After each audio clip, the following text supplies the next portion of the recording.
I never thought a simple Tuesday could unravel the life I thought I had built.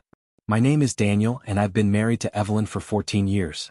We had routines, laughter, and countless memories, or at least I believed we did. That evening, Evelyn called, saying she'd be working late. "Just a meeting at the office," she said, her tone casual, unbothered. I nodded, trusting her, or so I thought.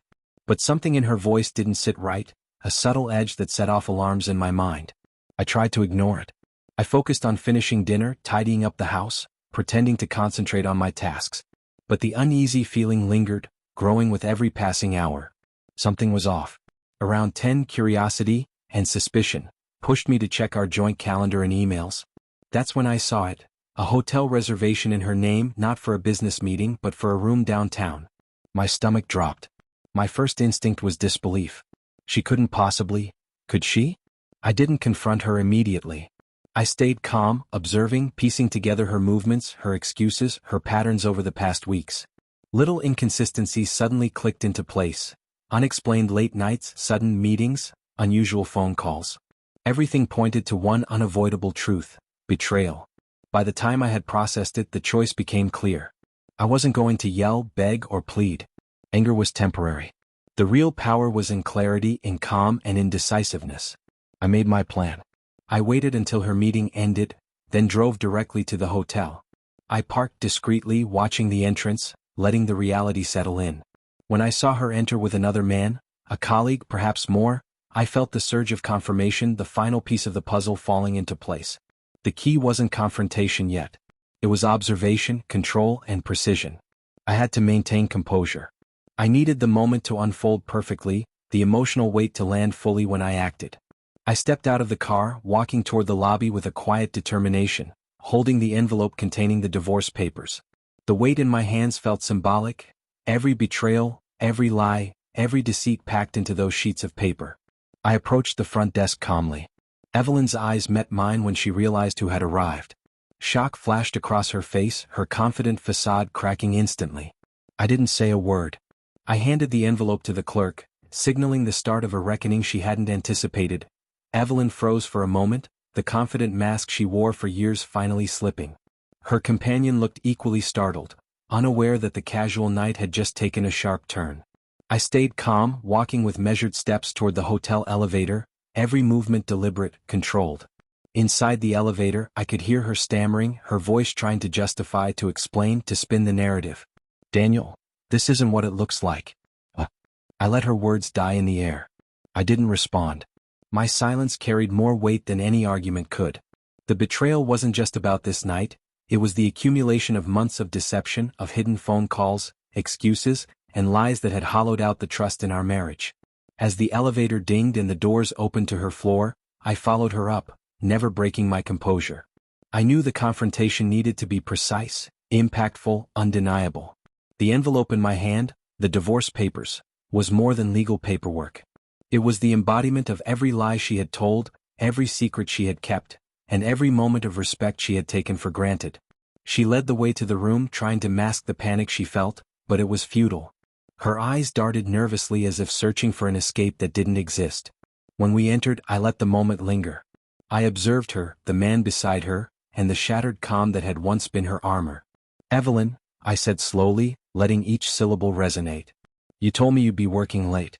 That's a lie. You've been hiding, deceiving, betraying. And tonight it became undeniable." Her mouth opened, closed, tried again, but no words could bridge the chasm she had created. The man beside her shifted uncomfortably, the tension thick in the room. I placed the envelope firmly on the table. "These are your terms now," I said calmly. "You wanted freedom, choices, and deceit. Here's the consequence. I'm ending this marriage. Not out of anger, not out of spite, but out of clarity and self-respect." Her hands trembled, a sharp contrast to the smugness she had once carried. She tried to speak, but all I did was meet her gaze with the calm, unwavering eyes of someone who had reclaimed control of their life. I realized then that the power of this moment wasn't in yelling, in blaming, or in shame. It was in composure, in the calculated delivery of truth, and in the certainty of action. Betrayal can't be undone with words.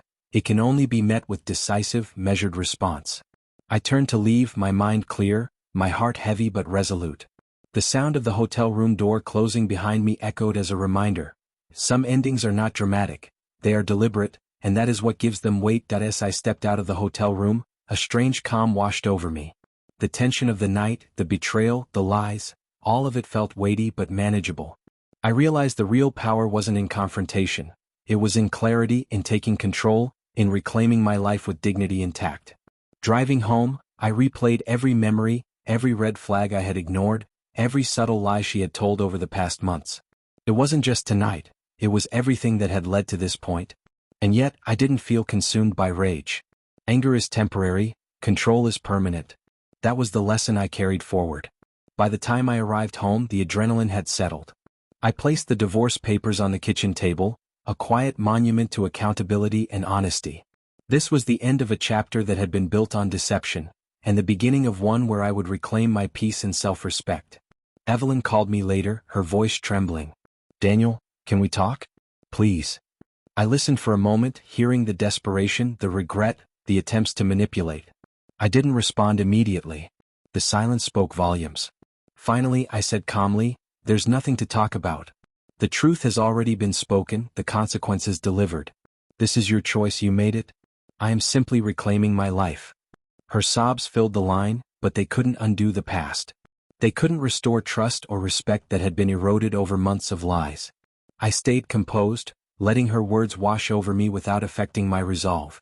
I had learned that emotional manipulation only works if you allow it to. Over the next days, I took steps to reorganize my life. Friends, routines, and personal projects became my anchors. I focused on rebuilding not just my home but my sense of self-worth. I realized that betrayal isn't just a wound inflicted by someone else. It's a mirror reflecting how much self-respect you're willing to demand for yourself. Weeks later, I heard that Evelyn and her companion had returned to their routine, but it no longer mattered to me. I had left behind the chaos, the deceit, and the manipulations. My life was mine again, untouched by her choices. The envelope with the divorce papers wasn't just legal, it was symbolic. It represented the boundary I would never allow anyone to cross again.